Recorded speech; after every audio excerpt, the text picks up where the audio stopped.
عطاءاللہ مینگل، ایک سردار جس نے سرداری نظام کے خلاف جدوجہد کی۔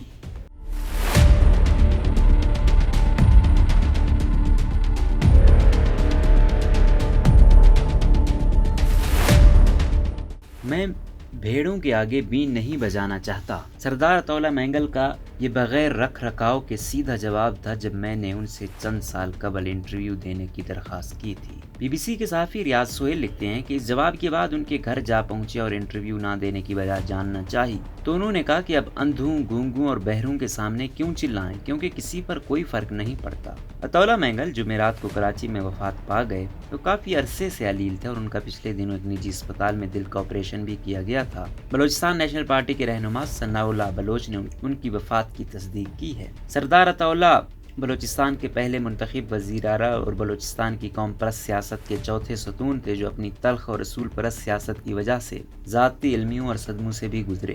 والد کی ریاست سے بے دخلی۔ سردار عطاءاللہ مینگل کی پیدائش خضدار کے علاقے وڈ میں سردار رسول بخش مینگل کے گھر میں ہوئی۔ ان کا تعلق شاہزئی مینگل قبیلے سے تھا۔ والد کا سیاست سے کوئی تعلق نہیں تھا، تاہم ان کا جھکاؤ کلات ریاست کے بجائے جام آف لسبیلا کی طرف تھا۔ چیف آف جھلامان اور کلات ریاست سے اختلاف کی وجہ سے انہیں خضدار سے بے دخل کیا گیا اور انہوں نے بیلا میں رہائش اختیار کی۔ سردار عطاءاللہ مینگل نے ابتدائی تعلیم مقامی طور پر جبکہ مزید تعلیم اسلامیہ کالج کراچی سے حاصل کی۔ وہ چھوٹی عمر میں اپنے شاہزئی مینگل قبیلے کے سردار بنے تھے۔ روزنامہ انتخاب کے ایڈیٹر انور ساجدی بتاتے ہیں کہ میر غوث بخش خان بزنجو نے انہیں ایک انٹرویو میں بتایا تھا کہ انہوں نے خان آف کلات کو سفارش کی تھی کہ ایک بڑا قبیلہ اس کی سرداری بحال کی جائے، جس کے بعد عطاءاللہ مینگل کو سردار بنایا گیا تھا۔ شاہزئی مینگل سرداروں کے کلات ریاست اور نواب آف جھلاوان سے تعلقات خوشگوار نہیں رہے۔ اختر علی خان بلوچ بلوچستان کی نامور شخصیات میں خان آف کلات امیر احمد یار خان کا حوالہ دیتے ہوئے لکھتے ہیں کہ انہوں نے انہیں بتایا تھا کہ آج بھی وہ منظر نہیں بھولا جب کمسین عطاءاللہ کی سر پر سرداری کی پگڑی باندھی تھی۔ میں نے مینگلوں کو اس کی سرداری پر کتنے جتنوں کے بعد راضی کیا تھا۔ راکم کو میر آغا میر حاجی خان نے بتایا کہ کراچی کے سیکنڈری سکول سے کمسین عطاءاللہ مینگل کو اٹھا کر کلات میں لایا گیا اور سردار قبیلہ کے طور پر ان کی دستار بندی کی گئی۔ یہ خطرہ پیدا ہو گیا کہ کہیں وڈ پہنچنے پر ان کو سرداری کا ایک بڑا امیدوار قتل نہ کروا دے۔ چنانچہ خان آف کلات نے انہیں، جو ان کے ہمزلف اور کزن تھے، نوجوان عطاءاللہ مینگل کے ہمراہ محافظوں کی نفری کے ساتھ وڈ بھیجا کہ وہ وہاں جا کر مینگل قبیلے کے تمام معتبرین کو خان کے فیصلے اور اقدام سے آگاہ کر دیں اور سردار عطاءاللہ کی حفاظت کریں۔ جیپ کا سفر اور سیاست۔ سردار عطاءاللہ مینگل کا سیاست میں آنے کا فیصلہ بھی ایک دلچسپ واقعہ ہے۔ ایک ملاقات میں جب ان سے پوچھا تھا کہ آپ سیاست میں کیسے آئے تو انہوں نے اپنی جوانی کا واقعہ سنایا۔ 50 کی دہائی تھی، میں ابھی صرف سرداری کرتا تھا اور سیاست میں قدم نہیں رکھا تھا۔ ہمارے گاؤں سے مین روڈ تک سڑک نہیں تھی، سو میں نے ذاتی خرچے سے یہ سڑک تعمیر کروائی اور اس کا افتتاح ریاست کلات کے وزیر اعظم سے کروانے کا فیصلہ کیا۔ مقررہ دن وہ آئے اور ہم انہیں گاؤں لے کر روانہ ہوئے۔ راستے سے کئی ندیاں گزرتی ہیں، اگر کوئی تھوڑا بھی بھٹک جائے تو آگے جا کر پھنس جاتا۔ میں وفد کے آگے جا رہا تھا لیکن یہ سوچ کر گاڑی واپس موڑ دی کہ مہمان بھٹک نہ جائیں۔ سردار عطاءاللہ کے بقول وہ واپس آئے تو دیکھا کہ مہمان راستہ بھٹک چکے تھے۔ انہوں نے انہیں کراس کیا اور پیچھے آنے کو کہا۔ یوں گاؤں پہنچے۔ گاؤں میں کھانے کا بھی انتظام تھا۔ اس وقت کا ڈپٹی کمشنر میرے پاس آیا اور کہا کہ وزیر اعظم کے اسسٹنٹ کو کھانے کے لیے کہیں۔ میں نے کہا کہ دعوت ہے، سب لوگ کھانا کھا رہے ہیں، میں نے تو کسی کو نہیں کہا۔ ڈپٹی کمشنر نے بتایا کہ اسسٹنٹ خفا ہے، حالانکہ اس بندے سے یہ میری پہلی ملاقات۔ میں نے پوچھا کہ وہ کیوں خفا ہے؟ ڈپٹی کمشنر نے کہا کہ وہ کہتا ہے کہ آپ نے اس کی گاڑی کو کراس کیا ہے۔ ڈپٹی کمشنر کی بات سن کر مجھے حیدرآباد دکن کے نظام کی بیٹی کا قصہ یاد آ گیا۔ وہ اپنی گاڑی میں جا رہی تھی تو ایک انگریز خاتون جس نے کسی مقامی شخص سے شادی کی تھی کی گاڑی نے اس کو کراس کیا۔ نظام کی بیٹی نے حکم دیا کہ اس خاتون کی گاڑی ریورس میں اس کے گھر تک پہنچائی جائے۔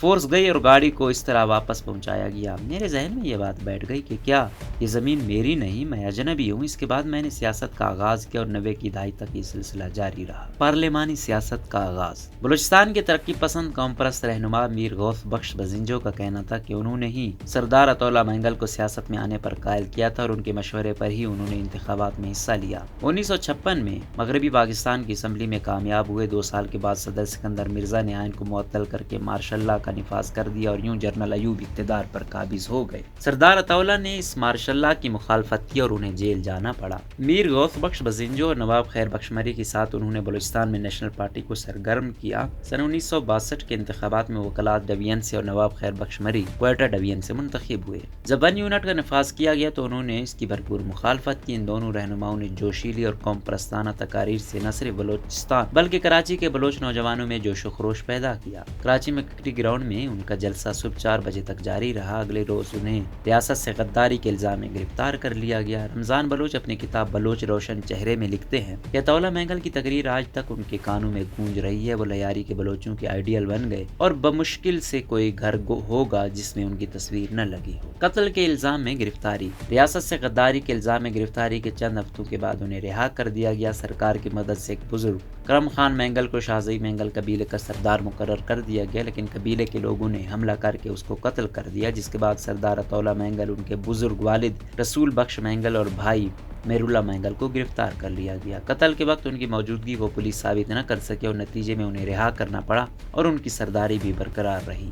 بلوچستان کے پہلے وزیر اعلیٰ۔ نیشنل عوامی پارٹی کے پلیٹ فارم سے انہوں نے 1970 کے انتخابات میں حصہ لیا اور نواب خیر بخش مری، غوث بخش بزنجو اور ان پر مشتمل ٹرائیکا نے ان کے وزیر اعلیٰ ہونے کا فیصلہ کیا اور یوں وہ بلوچستان کے پہلے وزیر اعلیٰ بنے۔ ان انتخابات سے قبل بلوچستان کو صوبے کی حیثیت حاصل نہیں تھی۔ سردار عطا اللہ مینگل نے ایک انٹرویو میں کہا تھا کہ بھٹو نیب کو حکومت بنانے ہی نہیں دیتے، مگر مجبوری میں انہوں نے ایسا کیا کیونکہ اس وقت فوج ان کے ساتھ نہیں تھی۔ اس دور میں انہوں نے تعلیم پر توجہ دی۔ بلوچستان کا تعلیمی بورڈ، بولان میڈیکل کالج اور انجینئرنگ کالج قائم کیے۔ اس عرصے میں نواب خیر بخش مری نے بلوچستان سے سرداری نظام کے خاتمے کی قرارداد پیش کی، جس کی انہوں نے حمایت کی، لیکن فیصلہ وفاقی حکومت کے اختیار میں تھا، لہٰذا یہ فیصلہ حکومت کو بھیجی گئی، لیکن ذوالفقار علی بھٹو حکومت نے عمل نہیں کیا۔ چنانچہ بھٹو حکومت سے سیاسی اور انتظامی معاملات پر ان کے اختلافات پیدا ہو گئے۔ اقرا یونیورسٹی اسلام آباد میں پولیٹیکل سائنس اور بین الاقوامی تعلقات کے پروفیسر ڈاکٹر رضوان زیب اخبار فرائیڈے ٹائمز میں اپنے آرٹیکل دی روٹس آف ریزنمنٹ میں لکھتے ہیں کہ عطا اللہ مینگل کی حکومت اور وفاق میں تنازع شروع ہو گیا۔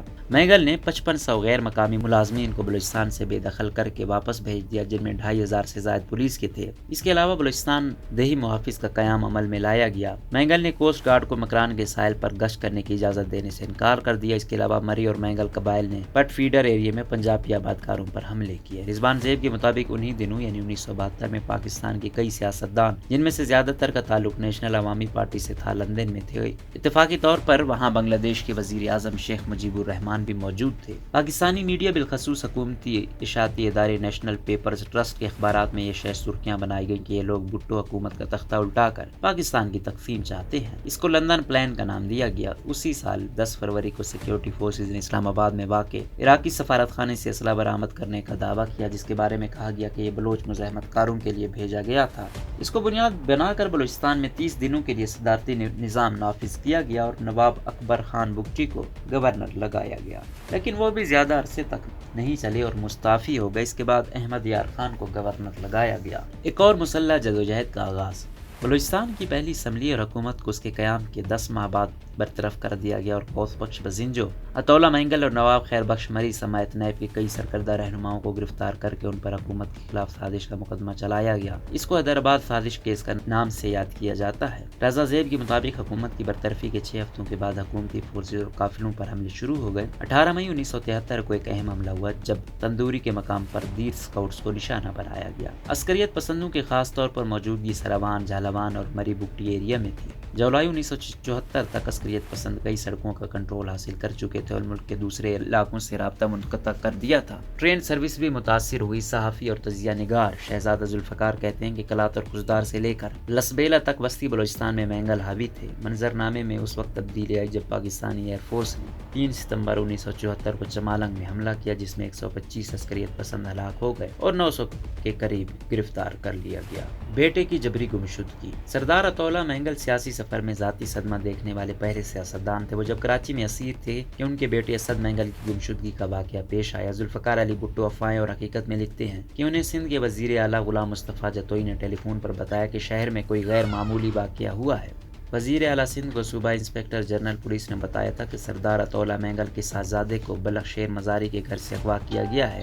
لیکن یہ معلوم نہیں ہو سکا کہ اغوا کرنے والے کون تھے۔ غلام مصطفیٰ جتوئی کے مطابق ایک عینی شاہد نے پولیس کو اطلاع دی تھی کہ اسد مینگل اپنے دوست احمد شاہ کرد کے ساتھ وقوعے کی رات کو بلخ شیر مزاری کے گھر آئے تھے۔ بلخ شیر مزاری کے گھر میں نہیں تھے۔ کہا جاتا ہے کہ کسی نے گھر کا دروازہ کھولا اور اسداللہ اور ان کے دوست اندر گئے اور بیٹھ گئے۔ کچھ ہی دیر بعد دونوں باہر نکلے اور اپنی کار میں سوار ہو گئے۔ جو ہی گھر کا دروازہ بند ہوا تو گولیاں چلنے کی آواز آئی۔ برسوں گزر گئے، اسد مینگل کی نہ لاش ملی اور نہ ہی کہیں سے زندہ ہونے کا کوئی سراغ مل سکا۔ ان کا شمار بلوچستان سے جبری گم شدہ پہلے کارکنان میں ہوتا ہے۔ جنرل ضیاء الحق کا دور اور رہائی۔ جنرل ضیاء الحق نے ذوالفقار علی بھٹو کی حکومت کا تختہ الٹ کر ملک میں مارشل لا نافذ کر دیا۔ انہوں نے بلوچ رہنماؤں کی طرف نرم رویہ رکھا۔ شہزادہ ذوالفقار کے مطابق جنرل ضیاء الحق نے بلوچوں سے میٹنگ کی۔ انہوں نے بتایا کہ ان سے ظلم زیادتی ہوئی ہے، جس کے بعد گرفتار لوگ رہا ہوئے اور سیاسی درجہ حرارت معمول پر آ گیا۔ میر بخش بزنجو نے کہا کہ بلوچ وفاق میں ہی رہیں تو بہتر ہے۔ مینگل اور مری خاموش رہے۔ عطاءاللہ مینگل لندن اور خیر بخش مری افغانستان چلے گئے۔ انہوں نے ایک دوسری راہ اختیار کی اور اپنے لوگوں کو افغانستان بلا لیا۔ لندن میں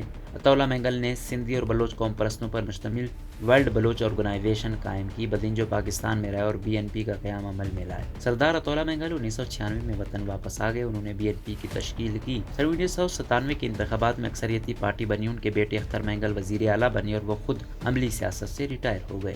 نواب خیر بخش مری کے قریب۔ سردار عطاءاللہ مینگل کو سیاست میں لانے والے میر غوث بخش بزنجو تھے، لیکن وہ نواب خیر بخش مری کے قریب رہے اور دونوں ایک دوسرے کے فیصلوں پر اثر انداز بھی ہوتے تھے۔ بعد میں اس دوستی نے رشتہ داری کی بھی شکل اختیار کی۔ ان کے بیٹے جاوید مینگل نواب خیر بخش مری کے داماد بنے۔ انتخاب اخبار کے ایڈیٹر انور ساجدی کا کہنا ہے کہ سردار عطاءاللہ نے سیاست میں کئی نشیب و فراز دیکھے۔ میر غوث بخش بزنجو پاکستان کے انتظامی ڈھانچے میں پارلیمانی جمہوریت سیاست میں یقین رکھتے، جبکہ سردار عطاءاللہ مینگل اقتدار میں آنے کے بعد آزادی کی باتیں کرتے، جبکہ خیر بخش مری یہ بات کافی عرصے سے کر رہے تھے تو پھر نظریاتی طور پر ان کے قریب ہو گئے۔ Doctor Abdul Hai Baloch Baloch student organization کے پہلے صدر ہیں۔ نیشنل عوامی پارٹی کے ٹکٹ پر انہوں نے 1970 کے انتخابات میں ریاست کلات کے شہزادے کو شکست دی۔ ان کا کہنا ہے کہ سردار عطاءاللہ جب سیاست میں آئے تو قبائلی سردار ہونے کے باوجود انہوں نے نیم قبائلی اور نیم سرداری جاگیردارانہ نظام کے خلاف بھرپور جدوجہد کی اور ایک مثبت سوچ، وطن دوست اور قوم پرست کے حوالے سے بھرپور کردار ادا کیا۔ یہ بڑی بات ہے کہ ایک بڑے طبقے امارات یافتہ طبقے میں ہونے کے باوجود انہوں نے اپنے طبقے کے خلاف طویل جدوجہد کی۔ اس حکومت کے قیام سے بلوچ عوام میں یہ احساس پیدا ہوا کہ یہ ہماری حکومت ہے، یہ سب سے بڑا کام ہوا۔ انہوں نے یہ یقین اور حوصلہ دیا کہ ہم